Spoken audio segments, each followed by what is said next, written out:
Hello दोस्तों, स्वागत है आप सभी का आपके अपने एजुकेशनल चैनल एसएन गुरुकुल पर। आज की इस वीडियो में जो 7वें चरण शिक्षक बहाली को लेकर के जो नई नियमावली 10 तारीख को सरकार के द्वारा जो लाई गई है, उससे जुड़े आप सभी अभ्यर्थियों के मस्तिष्क में बहुत सारे प्रश्न खड़े हो रहे हैं।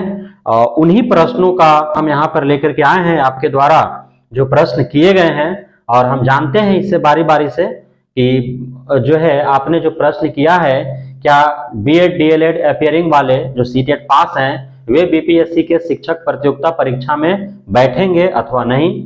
सीटेट में कितना मार्क चाहिए बहाली में बैठने के लिए, क्या सभी अभ्यर्थियों को 3 बार ही मौका मिलेगा, नियमावली 2023 का विरोध क्यों हो रहा है, क्या बिहार के बाहरी अभ्यर्थी बीपीएससी शिक्षक प्रतियोगिता में शामिल होंगे। तो इस तरह से बहुत सारे प्रश्न हैं। आज के इस वीडियो में हम इन 5 प्रश्नों का बेहद ही सरल और सहज भाषा में जो है संतोषजनक तरीके से आपको जवाब देने का प्रयास करेंगे। आप इस वीडियो में अंत तक बने रहे। आपका जो है ये 5 प्रश्न से जुड़े जितने भी मन में शंका और दुविधा है वो सारे जो है दूर हो जाएंगे। आइए एक एक करके हम जानते हैं। पहला प्रश्न है कि क्या बीएड डीएलएड अपियरिंग वाले जो सीटेट पास हैं वे बीपीएससी के शिक्षक प्रतियोगिता में बैठेंगे कि नहीं बैठेंगे। तो देखिए बंधु, इस बार जो 2022 में सीटेट का परीक्षा हुआ, इससे पूर्व जो परीक्षा होते थे उसमें जो है बीएड डीएलएड वाले जो है वही अभ्यर्थी बैठते थे, वही विद्यार्थी बैठते थे जिनका फर्स्ट ईयर का जो है वो फर्स्ट ईयर कंप्लीट होता था, उसका जो है उनका फर्स्ट ईयर का मार्कशीट या मार्क्स उनके आ जाते थे, तभी वो जो है सीटेट में बैठ पाते थे। लेकिन इस बार जो है चूंकि एनसीटीई एक संस्था है, national council for teacher education, है ना, तो ये संस्था जो है उन्होंने इस बार जो है बोला कि जो वैसे विद्यार्थी जो किसी भी तरह का टीचर ट्रेनिंग कोर्स कर रहे हैं, बीएड हो डीएलएड हो, इस प्रकार जो भी टीचर ट्रेनिंग कर रहे थे वो एडमिशन लिए हैं और उनका रजिस्ट्रेशन हो चुका है, 1 दिन भी हुआ है एडमिशन लिए हुए, रजिस्ट्रेशन करवाए हुए, तो वे जो है सीटेट 2022 में शामिल हो सकते हैं।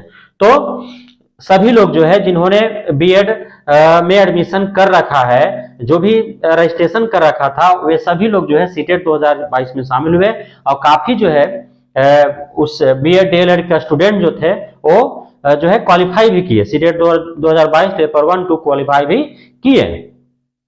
तो अब जो है उसी से जुड़े सवाल है कि हम जो है जो सीटेट 2022 जो बीएड डीएलएड अपियरिंग है, जिनका जो है पढ़ाई चल रही है, अभी टीचर ट्रेनिंग चल रही है, चाहे वो 2 महीना हो, 6 महीना हो, साल भर हो, जिन्होंने सीटेट पास कर रखा है, तो वो इस प्रतियोगिता परीक्षा में शामिल हो पाएंगे कि नहीं हो पाएंगे।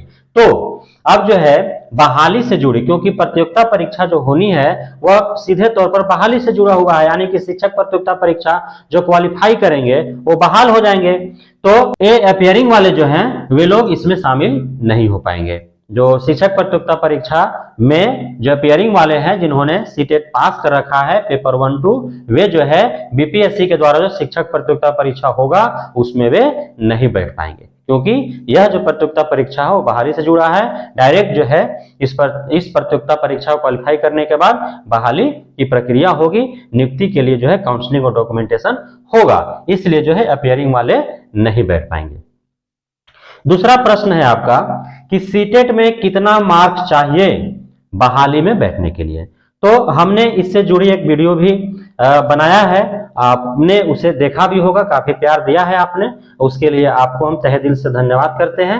और हम उम्मीद करते हैं कि इस वीडियो के साथ साथ आने वाले जितने भी वीडियो हैं आप इस तरह से प्यार देते रहेंगे। तो दूसरा जो प्रश्न है आपका कि सीटेट में कितना मार्क्स चाहिए बहाली में बैठने के लिए, तो हमने बताया था आपको सीटेट में जो है आपका जनरल होते हैं, ओबीसी होते हैं, एससी एसटी होते हैं, पीएच और अदर जो भी आरक्षण कोटि में आते हैं।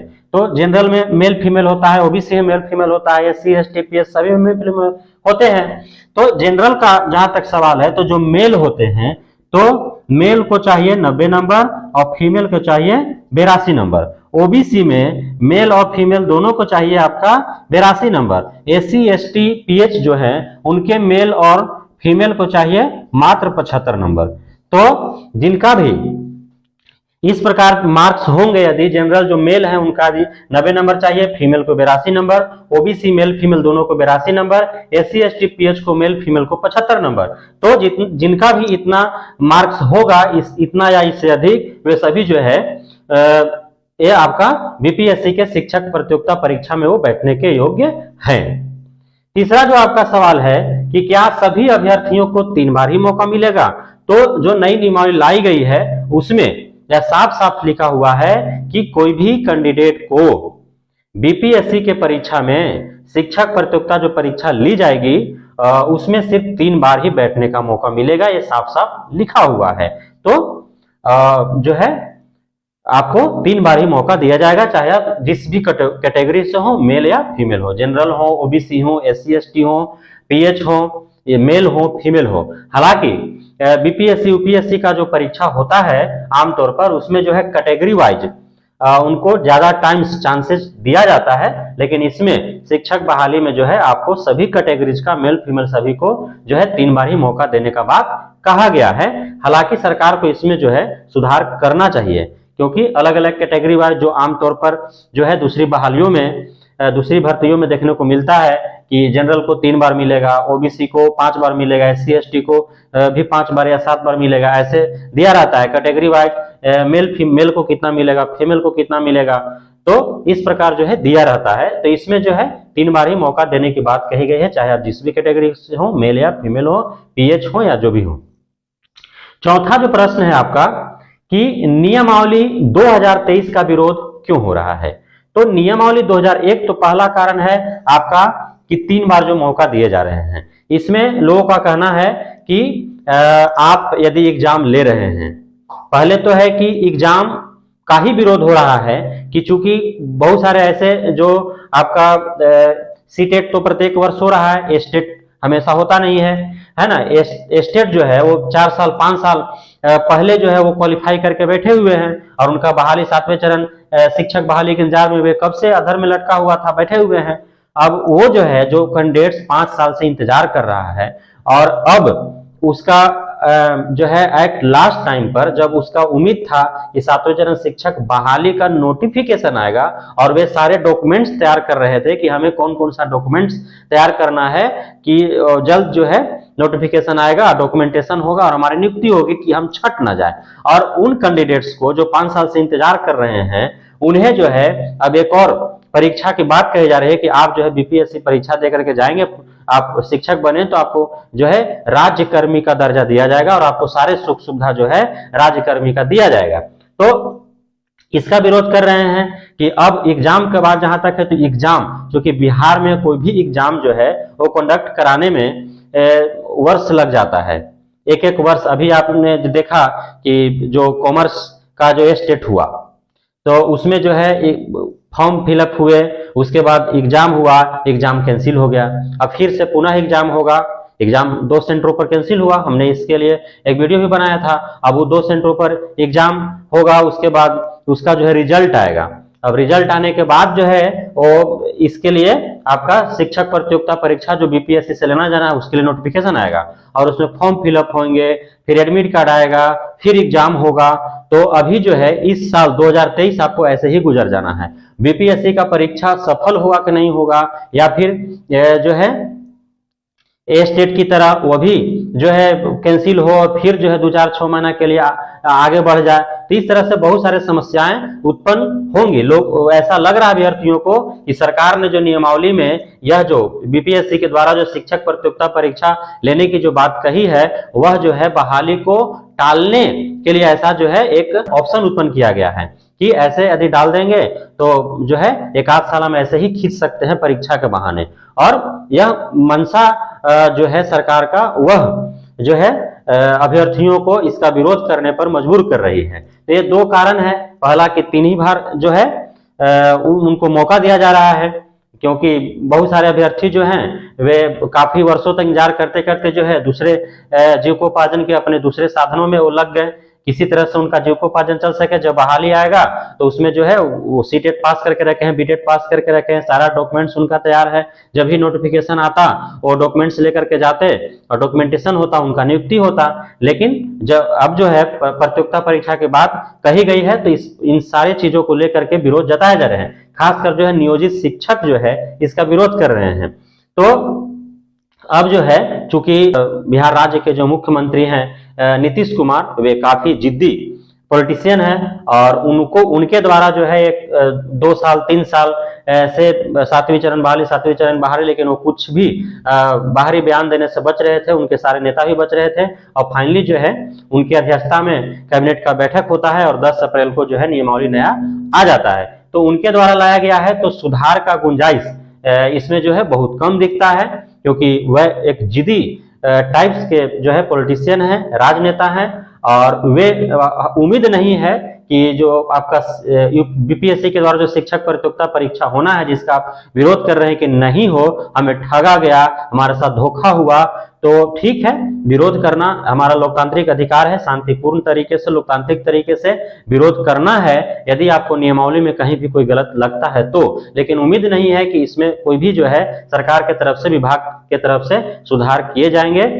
तो इसलिए हम गुजारिश करेंगे आप सभी अभ्यर्थियों से कि विरोध भी कीजिए, नियमावली का सुधार हो जाए तो बेहतर है सभी के लिए। लेकिन उसके साथ साथ जो है तैयारी भी करना है जम करके, क्योंकि बीपीएससी के द्वारा एग्जाम लिया जाना है। सीटेट से थोड़ा टफ एग्जाम होगा, लेकिन सिलेबस जो होंगे वो सीटेट के सिलेबस से इर्द गिर्द होंगे। उसमें एक जो है मेंटल एबिलिटी टेस्ट अर्थात जो रीजनिंग है वो आपको ऐड हो जाएगा सिलेबस में, उसे भी आपको पढ़ना है। और डीएलएड में जो आपने पढ़ाई किया है और जो उसमें आपका चाइल्ड डेवलपमेंट एंड पेडागोजी है, सारे सब्जेक्ट्स का पेडागोजी है, वो सारे आपको पूछे जाएंगे। तो सिलेबस में मूल रूप से यही रखेंगे जहां तक अनुमान है। अभी जो है पैटर्न और सिलेबस जो है या फिर कट ऑफ क्या रहेंगे इसका, ये सारे जो है विभाग के द्वारा, आयोग के द्वारा जो है अभी तय नहीं किए गए हैं। क्या बिहार के बाहरी अभ्यर्थी बीपीएससी शिक्षक प्रतियोगिता में शामिल होंगे? तो ये जो आपका नई नियमावली जो आया है उसमें साफ साफ लिखा हुआ है, जो अनिवार्यता बनाया गया है इस बीपीएससी द्वारा जो शिक्षक प्रतियोगिता परीक्षा लिए जाने हैं उसका, उसमें साफ साफ लिखा है कि वे अभ्यर्थी जो भारत के नागरिक हो और बिहार के अस्थायी निवासी हो, वही जो है इस प्रतियोगिता परीक्षा में शामिल होंगे। तो इसलिए बिहार के बाहरी अभ्यर्थी जो हैं वे इसमें शामिल नहीं होंगे। लेकिन इसमें यह नहीं लिखा हुआ है कि दूसरे राज्य के शामिल नहीं होंगे, बिहार के अस्थायी निवासी होने की बात कही गई है।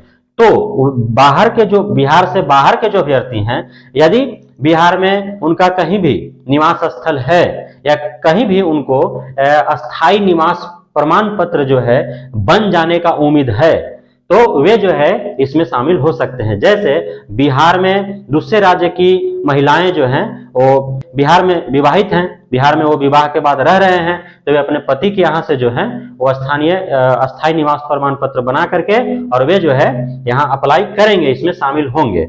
लेकिन जो बाहर के अभ्यर्थी होंगे, यदि जो है काफी मशक्कत के बाद स्थानीय निवास प्रमाण पत्र या जो भी डॉक्यूमेंट्स उसके लिए चाहिए यहाँ प्रूफ करने के लिए कि आप जो है बिहार के अस्थायी निवासी हैं, यदि उस तरह से आप यदि इसमें शामिल होते भी हैं तो आपको जो है आरक्षण का लाभ नहीं मिलेगा, जनरल कैटेगरी से ही आपको अप्लाई करने हैं। तो ये थे आपके 5 प्रश्न जिनका जवाब हम जो है सरलता से, संतोषजनक रूप से देने का प्रयास किए हैं।